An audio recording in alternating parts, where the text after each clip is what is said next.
Depuis plusieurs siècles, la situation de l'homme noir en Afrique n'a fait que s'empirer. Sous prétexte qu'ils étaient venus en Afrique pour nous civiliser, les premiers blancs, pionniers de cette civilisation, commencèrent par vider nos pays respectifs de leur substance fondamentale, notamment dans la pratique honteuse du commerce des esclaves. À 35 ans, l'homme à la canne, le léopard du Zaïre, l'aigle de Kawele, l'ancien journaliste et militaire, arrive au pouvoir.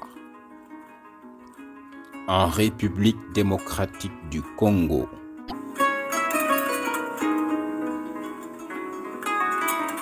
Alors que le pays est en proie à une crise politique majeure entre le président Kasavubu et Moïse Tshombe, Joseph Désiré Mobutu, en collaboration avec la fameuse CIA, mène un coup d'État qui le porte à la tête du pays ce jour du 24 novembre 1965.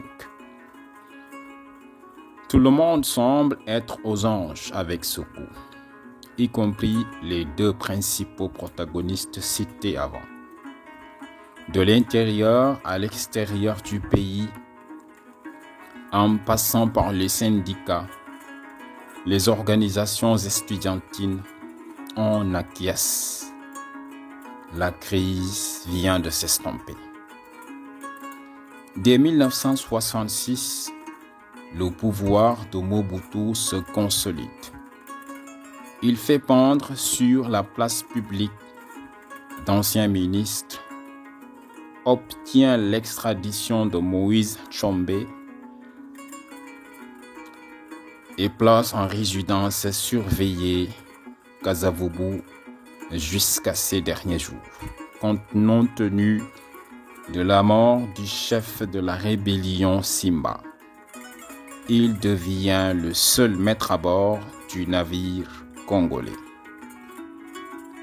En 1969, la lime du temps fait tomber le masque. Les choses deviennent cruelles. Il fait écraser une révolte d'étudiants. 12 parmi eux sont condamnés à mort. D'autres abattus sont jetés dans des fosses communes. L'université est fermée pendant 1 année. Ces étudiants sont enrôlés de force dans l'armée pour, disait-on, leur apprendre à obéir et à fermer la gueule. Fin de citation. Il instaure le régime du parti unique avec son mouvement populaire de la Révolution. En 1971, il change le nom du pays qui devient Zaïre et son nom Mobutu Sese Seko Kukumbendu Wazabanga. Pour dire en lingala, Mobutu le guerrier qui va de victoire en victoire sans que personne ne puisse l'arrêter. Fin de citation. Le roi est sur le trône. Moi, Mobutu Sese Seko Kukumbendu Wazabanga, élu président du mouvement populaire de la Révolution et de droit président de la République, je jure d'observer la Constitution et les lois de la République du Zaïre. À l'étranger, Mobutu a encore une image affable. Les investisseurs se précipitent vers le pays à cause de ses nombreuses ressources naturelles. Il signe avec la France des accords militaires dans les années 70. Il sait caresser l'administration belge et aussi est partenaire des États-Unis pour la lutte contre la montée du communisme. De 1975 à 1985, les opérations militaires se multiplient sous le régime de Mobutu.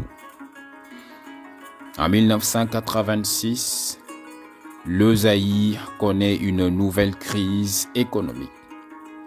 Le peuple se tord dans la famine. Le président, lui, milliardaire et mégalomane, se plaît dans le gaspillage, la jouissance et la corruption à toutes les échelles de l'administration. En 1989, la guerre froide tire à sa fin. Les robinets du soutien extérieur se tarissent. Le peuple n'en peut plus. La bombe du mécontentement est prête à exploser. Mobutu est obligé d'accepter le multipartisme après 25 ans de pouvoir. Face aux grandes mutations qui tourmentent le monde en ce XXe siècle finissant, j'ai estimé, seul devant ma conscience, de tenter de nouveau l'expérience du pluralisme politique dans notre pays avec à la base le principe de la liberté pour chaque citoyen d'adhérer à la formation politique de son choix. Très chers compatriotes, j'ai parlé de bien de choses et de tout le monde. Je n'ai pas parlé de moi. Que devient le chef dans tout cela? Le chef de l'État est au-dessus des partis politiques. Il sera l'arbitre. Dans l'intérieur du pays comme dans la diaspora, on dénonce les dérives du régime mobutiste. Les conseillers français, belges, israéliens et chinois quittent le pays après l'assassinat de l'ambassadeur français Philippe Bernard. Mobutu s'isole de plus en plus, avec sa maladie qui va crescendo. Le roi est nu. Le 17 mai 1997,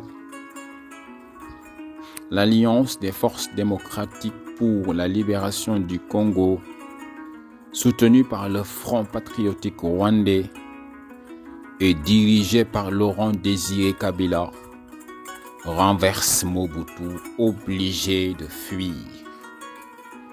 Il se réfugie d'abord au Togo, mais il fallait rapidement se débarrasser de ce colis encombrant.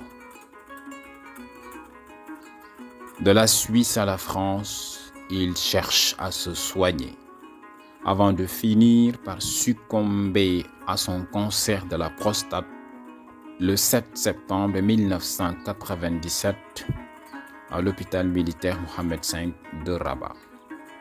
La gloire a atterri dans le mouroir.